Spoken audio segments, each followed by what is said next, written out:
The Outer Worlds 2 was my most anticipated game going into 2025, but then after Avowed, which I liked but definitely didn't love, and some of the recent trailers which just didn't impress me, I honestly had no idea what to expect from this game. Thankfully, Obsidian Entertainment and Xbox provided me with a review code and 2 weeks of early access to review this title, so I could properly dive into this game and I was able to roll credits on it. And while The Outer Worlds 2 definitely has some flaws, this game is something special. If you're somebody who really liked Avowed, I think you're going to absolutely love The Outer Worlds 2, but perhaps even more importantly, I also think if Fallout New Vegas is your favorite Fallout game, The Outer Worlds 2 is an RPG you need to play. I went to The Outer Worlds 2 fairly blind. It's set in the same universe as the first game, but time has gone by and evolution has occurred. Now we find ourselves in a war zone. We still have those over-the-top factions in a crazy space colony, and this time the factions get even more distinct, with ideology and even religious belief being a core aspect of this game and really the faction side of things. But these are warring factions, and you find yourself right in the middle of it.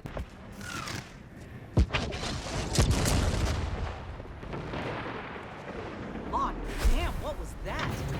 There ain't been active fighting here in I don't even know how long. With this warring map being a backdrop to the game as a whole. You'll be trying to side with one faction or another, and of course, navigating between them. It's that familiar Obsidian formula. And honestly, I would recommend going into The Outer Worlds 2 fairly blind. You don't really need to know much about anything around this story to enjoy this game, and there won't be any major spoilers in this video. Because as you actually jump into The Outer Worlds 2, this is very Avowed. If you hated Avowed, this game might immediately turn you off with how many similarities there are. They clearly use the same engine, and at points it just feels like Avowed with a space-themed coat of paint. The dialogue interactions will be very familiar, so if you hate this now fairly dated feeling, zoom up to the character's face and stick there. Yeah, this game has just that. There's some expansion with cutscenes, and those are pretty nice. It makes some of the big moments feel even bigger. And while I do think visually the engine can be really pretty at points, The Outer Worlds 2 does have ray tracing, and I had it on for the entire time. Quite a few times I just had to stop and take it all in, but I also feel like it starts to look somewhat samey. This is likely a personal problem, but I imagine some of you will relate. This art style just makes a lot of the armors and world space and even enemies blend together a bit for me. It was rare I would ever find an item and be like, oh wow, that actually looks awesome and stands out from everything else. The more casual style makes things blend together for me, pretty similar to what happened in Avowed. And perhaps what is the single most unfortunate carryover from Avowed, I had the exact same stuttering issues and had them constantly. Throughout my playthrough on the various planets, I was consistently stuttering. The gunplay in this game actually is pretty good. It got a nice upgrade, and we'll talk more about that later. But during some segments, I would struggle in combat due to stutters. It was hard to aim due to just how frequently I was getting lag spikes. And I almost feel like the stutters in The Outer Worlds 2 are a bigger issue than with Avowed, as even in some locations, there's also a major performance problem leading to a huge FPS drop for the entire time you're at that location or looking in that direction. And honestly, I wanted to start off the video with all of that because that was my first chunk of time in The Outer Worlds 2. This game was very quickly feeling like Avowed in space, and not necessarily in a good way. But keep going, as thankfully what I very quickly started to realize is none of that really mattered, because what The Outer Worlds 2 gets right, it gets really right. The writing in The Outer Worlds 2 was some of the best writing I have ever experienced in an RPG. What's going on here? Are those workers laying siege to their own place of work? Those signs hardly seem capable of cracking through skulls. And I'm not even talking about the overarching story here, but the specific interactions and dialogue with the characters in this world. At points, the quest and the story can feel tropey here. It follows this formula of, oh, we need you to do something, gain access to this data, but in order to do that, you first need to do these other 3 things that takes you all over this planet. But just as that formula is starting to wear on me, you arrive back to the over-the-top Auntie's Choice middle manager, and the writing makes it all feel absolutely okay. This manager gives me his spiel on why we should work for him and why we can definitely trust him. But then I get this unique option to whisper to my companion about what he thinks about that spiel. I don't think I ever got this dialogue choice again. It was the first time it popped up for me, and later on I could pass a skill check from the abrasive background that gets the NPC to drop character entirely for the very first time. It's actually the first time anyone from this faction drops character, and they'll explain why they're actually doing this and trying to work with me, their true profit-based motives, and what they'll give me specifically as a reward.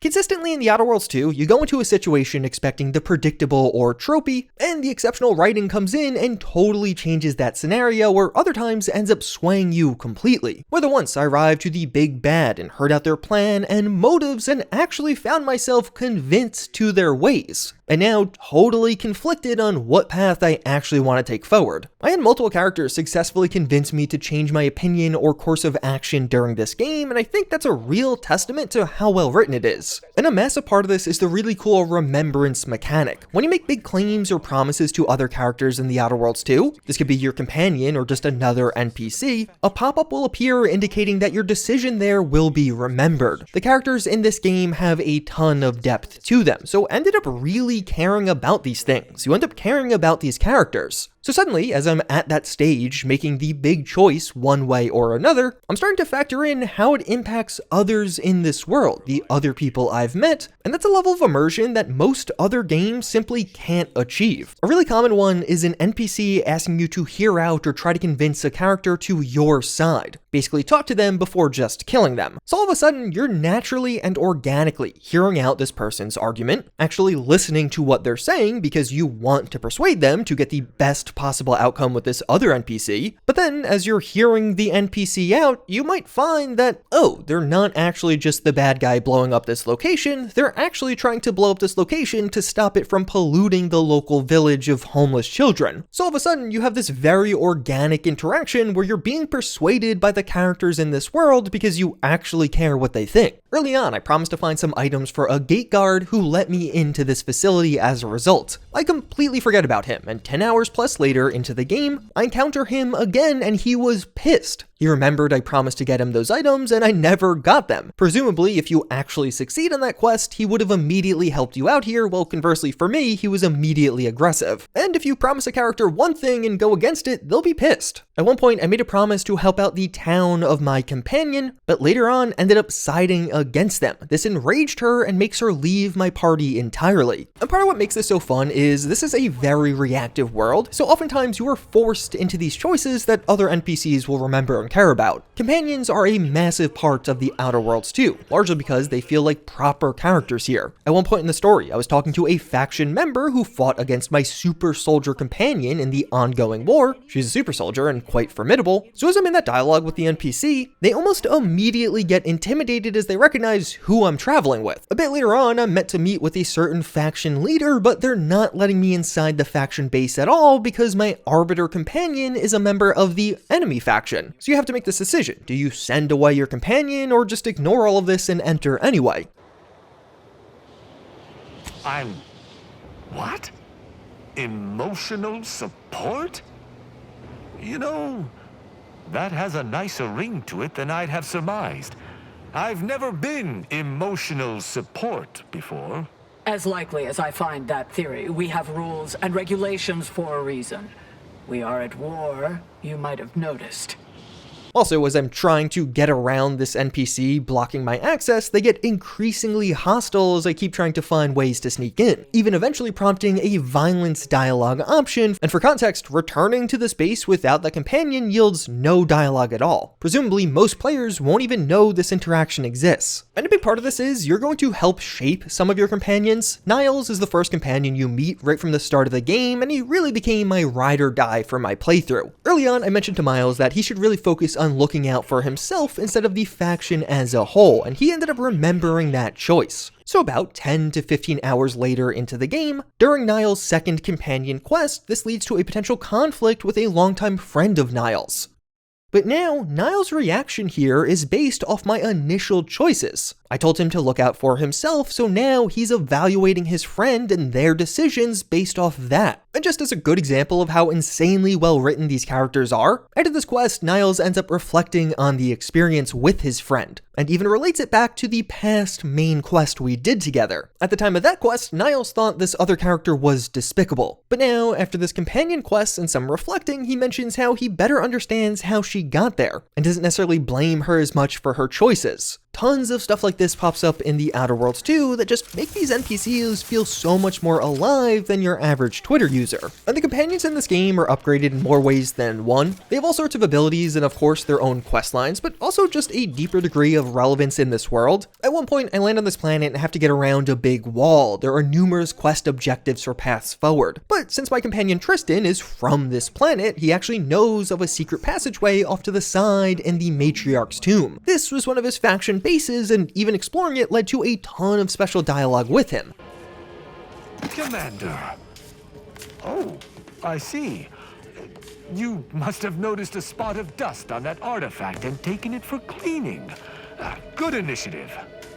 As we go deeper and even uncover some of the faction lies, he covers his ears, not wanting to hear them. In the end, we end up grave robbing, which does make the entire situation more complicated, but of course we make it past in the end, all thanks to the fact that Tristan knew about the secret passage. So as you can see, The Outer Worlds 2 is a game heavily focused around choice and reactivity. And a big part of this is who you're bringing with you. Your companions will be shaped with you and also just play a big role in their own right. But also, of course, there's your build. This game leans heavily into making your character and your experience distinct. You have the typical custom character build. This means your background, traits, skills, perks, and even flaws that will come up as you play. But these really define your playthrough here. I've been talking a lot about the companion reactivity and reactions because I think those are some of the best examples, but how you build out your character and interactions and reactivity from other NPCs is also a massive part of this game. Mostly because this game's very willing to let you miss content. Typically on quests, you have the obvious path forward of just dealing with that NPC and talking to them, doing whatever they ask, but also some kind of technical method with engineering or explosives, maybe another skill check around medical or observation, and then just some kind of hidden pathway you could open up if you find the right things, oftentimes leading to some kind of secret info you can gather to leverage the other NPC in some way. Basically, every single quest in this game has numerous ways to solve them like that, and depending on how you spec into your character will heavily dictate which path forward you go to. But something The Outer Worlds 2 does a really good job at is presenting the alternative choices to you. In dialogue, if you don't pass the skill checks or didn't find that hidden info, you can often see it there as a grayed out option. And the same is true for in-world checks. You'll often see the skill checks that you can't pass available to you. This really helps with building out your character. You can get an idea of which direction or which skills would help you most as you are unable to do them. But also just shows how many choices are available and around to you. More than once I noticed I missed something and then reloaded a save to go back and find it, yielding a completely different outcome. It's nice being able to do some of that stuff without having to do a completely second playthrough. And Obsidian's willingness to let you miss content, like most NPCs, you can just kill them instantly. It'll probably make the game way shorter and it might block you out of certain quests, but yeah, that path is available to you. And a cool aspect of this is you also have the ability to just roleplay. I chose to be abrasive and a renegade as my backgrounds. As a result, I would constantly have dialogue choices around each of those. But it wasn't always the best one, and I think that's something this game gets really right. I could use a skill check around being abrasive, but it wouldn't necessarily help me out. It just lets me roleplay as that type of person. Other times, this would help you progress in dialogue, but one of the nice parts about The Outer Worlds 2 is you could be the type of character you want to be most of the time. It might not always lead to the most optimal outcome, that'll be more determinant based off what that NPC is looking for. But really, I would just say overall, this is what carried The Outer Worlds 2 for me. The insane amount of reactivity and how much of an impact some of your choices can have really makes this a special experience. Although many other aspects of this game are pretty good, they just don't stand out in the same way. But you can tell there was an effort by Obsidian to make this game larger over The Outer Worlds 1. It's a pretty clear upgrade. There's a point about 10 to 15 hours in where it almost feels like you're hitting the ending similar to the first game, but then all of a sudden you get 2 massive new planets, a space station, and a mountain of new content, both main story and side content. Even just looking at the companions, it seems like there's a pretty absurd amount of questing content with how many different companions there are, and some of the companions were my favorite parts of this game. The gunplay and items got an overhaul for The Outer Worlds 2, being a bit more similar to what we got with Avowed. And what I would say is this is much more geared towards breadth than depth, but honestly, that's okay. There are tons of different weapons, weapon types, and even the shooting is actually really good in this game. You can almost treat this like a Fallout 4 level of gunplay. But things are very mod focused. It's not so much that you'll find a unique weapon, but you'll find a familiar weapon with a unique weapon mod that could totally change up its gameplay. You can only ever assign a few mods to these various items, so the system's fairly simple overall. You'll very quickly understand understand it, but there are tons of mods and tons of weapons and just tons of build synergies. So it's a system that has a ton of options, and that's what makes it fun. 20 hours in, I was still finding items I had never seen before and constantly switching what items I was using on my character because new and unique abilities were popping up. But another really fun part is the game evolves as you go as well. There are several devices you unlock that introduce new mechanics, and this was still happening 15 to 20 hours in for me. So it's some level of freshness, some kind of new way to explore or experience that dungeon that definitely keeps the game interesting. So overall, when it comes to the Outer Worlds 2, this is a really special game. The game's absolutely not perfect. There's going to be lots of criticism on certain aspects of how things were handled, and I think the stutters will be a big issue for a lot of people. I don't think the art style is going to be for everyone. It's definitely not my favorite, and to me, the overall story was honestly just okay. But the sheer reactivity of this world and how alive and interactive the characters feel, with some of the best dialogue I have ever experienced in a video game, make this an incredibly easy game to recommend for anyone who likes RPGs. The Outer Worlds 2 is a very easy game to get dozens of hours of enjoyment out of, and there is a wealth of content here. If you're worried about the value proposition for a $70 title, I wouldn't. This game's really big, and it's definitely a clear upgrade over the Outer Worlds 1. If you want to roleplay as a madman, a space ranger, or somebody who is just a complete idiot,